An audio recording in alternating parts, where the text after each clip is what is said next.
ओम नमो भगवते वासुदेवाय नमः।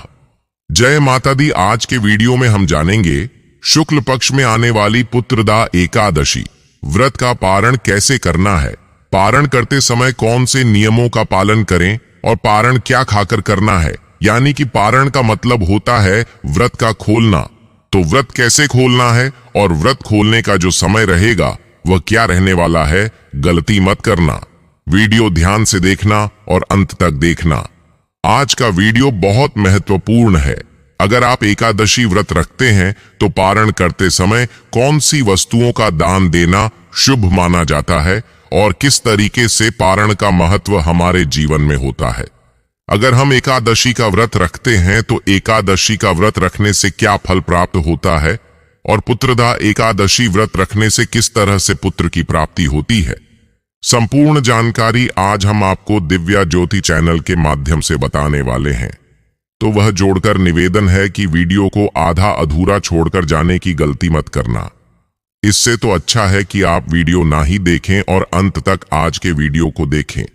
और पुत्रदा एकादशी व्रत से जुड़ी हुई कथा जानने के लिए और अन्य कथाएं जानने के लिए आज ही चैनल को अपना बनाएं और चैनल को सब्सक्राइब करके वीडियो को अन्य लोगों के साथ में साझा करें ताकि आपको और आपके द्वारा भेजी गई लोगों को एकादशी और व्रत कथाओं से जुड़ी जानकारियां प्राप्त हों जाए। पंचांग के अनुसार आपके यहाँ पर जानकारियां दी जाती हैं।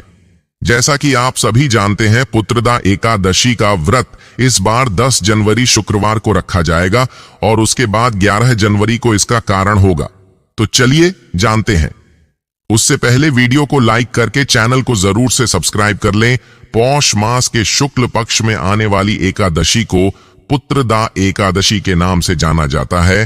प्रिय श्रोताओं, एकादशी कब मनाई जाएगी, व्रत का पारण हमें कब करना है, किस चीज का भोग लगाना है और पूजा हमें कैसे करनी है। तो देखिए, पुत्र की प्राप्ति के लिए या संतान सुख के लिए पुत्रदा एकादशी का व्रत किया जाता है। पुत्रदा एकादशी का व्रत करने से संतान संबंधी समस्याओं से छुटकारा मिलता है। तो पुत्रदा एकादशी का व्रत इस वर्ष यानी 2025 में 10 जनवरी को किया जाएगा। व्रत का पारण कब करना है यह हम बाद में बताएंगे। पहले हम व्रत की विधि देख लेते हैं। तो देखिए, जब आप पूजा करेंगे पुत्रदा एकादशी के दिन सुबह सुबह उठकर स्नान आदि करने के बाद सबसे पहले हमें, अगर आप लड्डू गोपाल जी की सेवा करते हैं ना, तो अपने लड्डू गोपाल जी को स्नान कराना है। पुत्रदा एकादशी के दिन भगवान विष्णु के बाल स्वरूप का पूजन किया जाता है और लड्डू गोपाल जी तो भगवान विष्णु का बाल स्वरूप है। तो सबसे पहले इस दिन हम अपने लड्डू गोपाल जी को दूध से स्नान कराएंगे। कच्चे दूध से हमें स्नान कराना है। उसके बाद फिर हम अपने लड्डू गोपाल जी को जल से स्नान कराएंगे।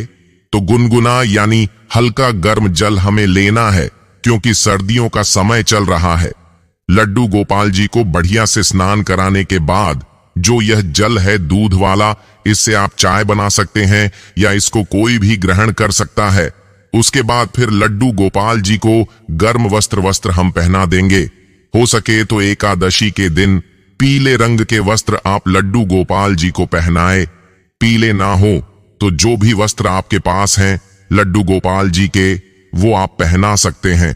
और अगर आपके पास लड्डू गोपाल जी की सेवा नहीं है तो आप इस पार्ट को स्किप कर दीजिएगा, सीधा पूजा से शुरू कर लीजिएगा। पुत्रदा एकादशी की पूजा आप चाहे तो अपने घर के मंदिर में कर सकते हैं या आप चाहे तो अलग से चौकी लगाकर भी आप पूजा कर सकते हैं। पूजा अच्छे से समझ में आ जाए इसलिए मैं अलग से चौकी लगा लेती हूँ। तो सबसे पहले हम एक चौकी लगा लेंगे। चौकी पर हमें पीले रंग का वस्त्र बिछाना है। एकादशी की पूजा में पीले रंग का बहुत महत्व होता है, तो हो सके तो आप पीले रंग का वस्त्र बिछाए। अगर पीले रंग का वस्त्र नहीं है तो लाल कपड़ा भी ले सकते हैं। इसके बाद थोड़े से तिल या फूल का आसन देकर इस पर हम श्री हरि विष्णु भगवान का जो भी स्वरूप आपके पास है उन्हें विराजमान करेंगे। गणेश जी को हम विराजमान कर देंगे और भगवान विष्णु भगवान श्री कृष्ण के बाल स्वरूप लड्डू गोपाल जी को विराजमान करेंगे। फिर हम हाथ जोड़ के संकल्प करेंगे, हे भगवान, आज मैं आपके निमित्त यह पूजा कर रही हूं या कर रहा हूं, आप मेरी पूजा को स्वीकार करें। और पूजा में रही गलतियों के लिए मुझे क्षमा करें। इस तरह संकल्प करने के बाद फिर हम जल के छींटे लगाकर भाव रूप में सभी को स्नान करा देंगे। फिर हम देसी घी का दीपक जलाएंगे। आप देसी घी का दीपक जला सकते हैं या तिल के तेल का दीपक भी आप जला सकते हैं। अभी देखिए, स्नान हमने पहले करा दिया था। फिर वस्त्र के रूप में सभी को कलावा समर्पित कर देंगे। आप कलावा समर्पित कर सकते हैं। अगर आपके पास जनेऊ है तो जनेऊ समर्पित कर दीजिए। जनेऊ नहीं है तो कोई बात नहीं, सिर्फ कलावा समर्पित कर सकते हैं। लड्डू गोपाल जी को हमने पहले वस्त्र पहना दिए हैं। फिर सभी को हम चंदन से तिलक करेंगे।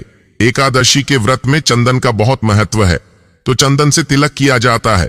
सभी को चंदन से तिलक करने के बाद फिर हम तिलक के ऊपर तिल समर्पित करेंगे। देखिए, एकादशी के व्रत में चावल का उपयोग नहीं किया जाता है। चावल की जगह तिल का उपयोग किया जाता है, तो हम तिल समर्पित कर देंगे। दिए में भी आप तिल जरूर डालें। उसके बाद अगर आपके पास फूल है तो फूल समर्पित कर दीजिएगा। फूल नहीं है तो कोई बात नहीं, बगैर फूल के पूजा कर सकते हैं। फिर हम भगवान विष्णु को तुलसी समर्पित करेंगे। तुलसी आप एकादशी एक दिन पहले ही तोड़ के रख लीजिएगा। उसके बाद फिर गणेश जी को भोग समर्पित करेंगे। तो गणेश जी को बिना तुलसी के हमें भोग समर्पित करना है और भगवान विष्णु को तुलसी युक्त भोग हमें समर्पित करना है। तो यहां पर तिल गुड़ से बनी हुई मिठाई का भोग आप समर्पित कर सकते हैं। और पुत्रदा एकादशी के दिन दूध का भोग आप जरूर समर्पित कीजिएगा। बहुत महत्व होता है दूध का भोग समर्पित करने का। तो यहां पर हमने दूध का भोग समर्पित कर दिया है। उसके बाद जल समर्पित करेंगे। हाथ जोड़कर भगवान से भोग ग्रहण करने के लिए निवेदन करेंगे। फिर हम दक्षिणा समर्पित करेंगे। दक्षिणा जरूर समर्पित कीजिएगा। दक्षिणा पूजा में रही कमियों को पूरा करती है। धूप दीप दिखाकर फिर हम व्रत कथा सुनेंगे। तो हाथों में तिल लेकर पुत्रदा एकादशी की व्रत कथा सुननी है। व्रत कथा का वीडियो चैनल पर अलग से मिल जाएगा। लिंक मैं आपको डिस्क्रिप्शन में दे दूंगा, आप वहां से देख लेना। कथा सुनने के बाद जो तिल हमने अपने हाथ में लिए हैं वो गणेश जी को भगवान विष्णु को समर्पित कर देंगे और कुछ तिल हम जो हमारा जल का लौटा है उसमें डाल देंगे। तो इस तरह से हमें कथा सुननी है। कथा सुनने के बाद फिर हम आरती करेंगे। तो धूप दीप से बहुत ही प्रेम पूर्वक यहाँ पर हम पहले गणेश जी की आरती करेंगे, फिर भगवान विष्णु की आरती करेंगे। आरती करने के बाद हाथ जोड़कर पूजा में रही कमियों के लिए क्षमा याचना करेंगे और अपनी मनोकामनाएं को पूर्ण करने के लिए भगवान से प्रार्थना करेंगे। इस तरह से पुत्रदा एकादशी के दिन हमें पूजा करनी है। पूजा के बाद जो जल का लौटा है यह हम सूर्य देवता को अर्घ दे देंगे। इसके साथ ही जो भी भोग प्रसाद आपने चढ़ाया है वो आप घर में सभी सदस्यों को बांट सकते हैं। और जो आपने दूध चढ़ाया है यह भी आप चाय बना सकते हैं या बच्चों को पिला सकते हैं। जो दक्षिणा है वो अगले दिन जब आप दान देंगे ना तो उसी में आप ये जो दक्षिणा चढ़ाई है यह भी दान दे दीजिएगा। शाम के समय भी हमें इसी चौकी पर दिया जला के आरती जरूर करनी है। और शाम के समय जो भी आप फलाहार बनाएंगे वो भोग हम पहले भगवान जी को जरूर समर्पित करेंगे। तो इस तरह से हमें पुत्रदा एकादशी का व्रत करना है, पूजा करनी है। एकादशी के व्रत में अन्न बिल्कुल नहीं खाया जाता है। दिन में चाय पानी आप पी सकते हैं, शाम को भी आपको फलाहार ही करना है। व्रत का अगले दिन तो देखिए, पुत्रदा एकादशी का व्रत इस वर्ष 10 जनवरी को किया जाएगा और व्रत का पारण इस व्रत में सबसे महत्वपूर्ण होता है। व्रत की पारण का जो समय रहेगा वह हम अभी आपको बताने वाले हैं। उससे पहले आपको एक जरूरी सूचना की पारण से पहले भद्रा का समय जो है वह आपको नोट करना है, क्योंकि इस बार भद्रा लगने वाली है। पुत्रदा एकादशी का व्रत करने से हमें संतान संबंधित सभी सुखों की प्राप्ति होती है।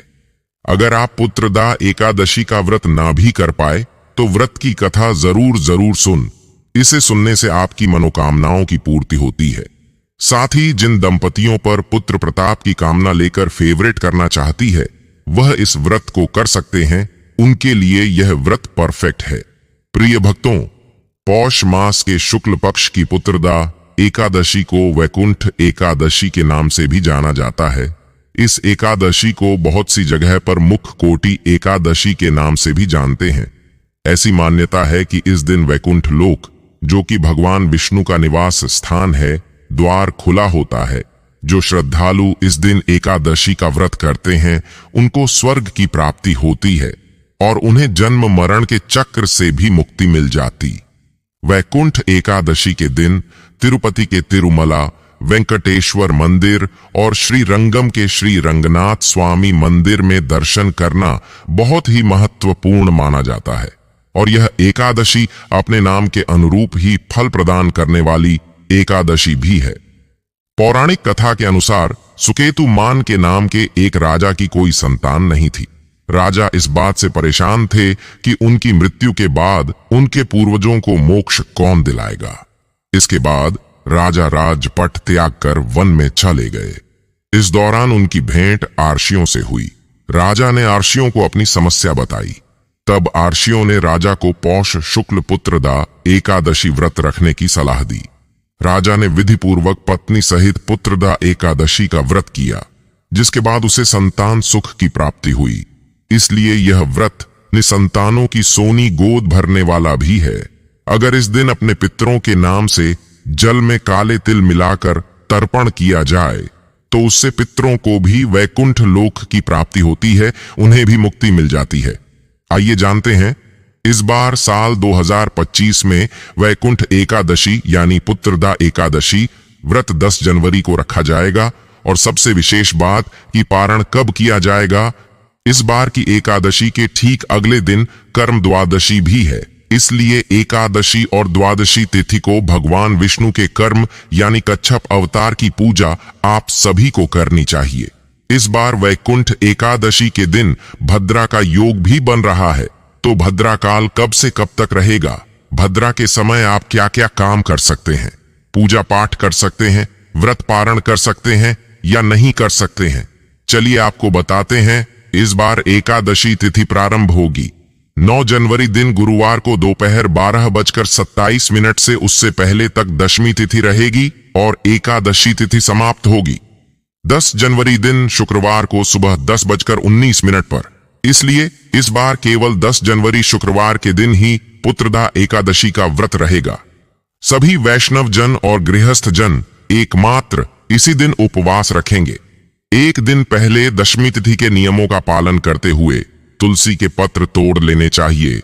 द्वादशी तिथि प्रारंभ होगी 10 जनवरी दिन शुक्रवार को सुबह 10:23 से और द्वादशी तिथि समाप्त होगी 11 जनवरी दिन शनिवार को सुबह 8:21 पर। एकादशी व्रत के दिन यानी कि 10 जनवरी शुक्रवार को ब्रह्म मुहूर्त सुबह 5:38 से 6:26 तक रहेगा। सूर्योदय होगा सुबह 7:14 पर। सूर्यास्त शाम 5:54 पर। प्रातः काल पूजा का मुहूर्त रहेगा सुबह 5:54 से 7:15 तक। सायंकाल पूजा मुहूर्त शाम 5:42 से 7:41 तक। इस बार शुभ और शुक्ल योग का दुर्लभ योग भी इस दिन बन रहा है। शुभ योग दोपहर 2:37 तक रहे, बाद में शुक्ल योग प्रारंभ हो जाएगा। यह दोनों ही योग पूजा करने के लिए, मनोकामना पूर्ति के लिए बहुत ही शुभ योग है। लेकिन इस बार एकादशी के दिन भद्रा भी लग रही है और इस बार भद्रा सुबह 7:15 से 10:19 तक रहेगी। भद्रा के समय शुभ कार्यों को करने से मना किया जाता है, लेकिन इस बार भद्रा का वास स्वर्ग में रहेगा और जब स्वर्ग में भद्रा का वास होता है तो वह धरती लो पर दुखदाई नहीं होती। ऐसे में आप पूजा पाठ से संबंधित कार्य कर सकते हैं। शुक्रवार के दिन राहु काल का समय रहेगा सुबह 10:30 से दोपहर 12 बजे तक है। 11 जनवरी दिन शनिवार के मुहूर्त के बारे में, इस दिन ब्रह्म मुहूर्त सुबह 5:38 से 6:26 तक रहेगा। सूर्योदय होगा सुबह 7:14 पर। सूर्यास्त शाम 5:85 पर। प्रातः काल पूजा का सूर्यास्त शाम 5:05 पर। प्रातः काल पूजा का मुहूर्त सुबह 5:54 से 7:15 तक रहेगा। शुक्ल योग सुबह 11:49 तक रहेगा और बाद में ब्रह्म योग प्रारंभ हो जाएगा। यह सभी मुहूर्त बहुत ही उत्तम और सभी सुखों की प्राप्ति कराने वाले हैं। राहु काल सुबह 9 बजे से 6:30 तक रहेगा। बात करते हैं व्रत पारण यानी व्रत खोलने के मुहूर्त के बारे में, तो 11 जनवरी दिन शनिवार को आप पुत्रदा एकादशी का व्रत खोल सकते हैं। सुबह 7:11 से 8:21 के बीच में ध्यान रखिएगा। व्रत का पारण आपको शुभ मुहूर्त के अंदर अंदर ही करना है, क्योंकि इसके बाद से त्रयोदशी तिथि प्रारंभ हो जाएगी। संतान सुख की कामना से या संतान संबंधी किसी समस्या के निवारण के लिए इस बार एकादशी के दिन आप लड्डू गोपाल जी को माखन मिश्री का, जिसमें तुलसी की पत्तियां हो, भोग लगाएं और अपनी जो भी दुख है, समस्या है, उसके निवारण के लिए सच्चे मन से प्रार्थना करें। आपकी कामना अवश्य पूर्ण होगी। यह थी आज की वीडियो। जानकारी पसंद आई हो तो वीडियो को लाइक करके हमारे चैनल दिव्या ज्योति को सब्सक्राइब जरूर करें और दिव्या ज्योति चैनल पर ही इस दिन कथा भी जरूर सुनिए।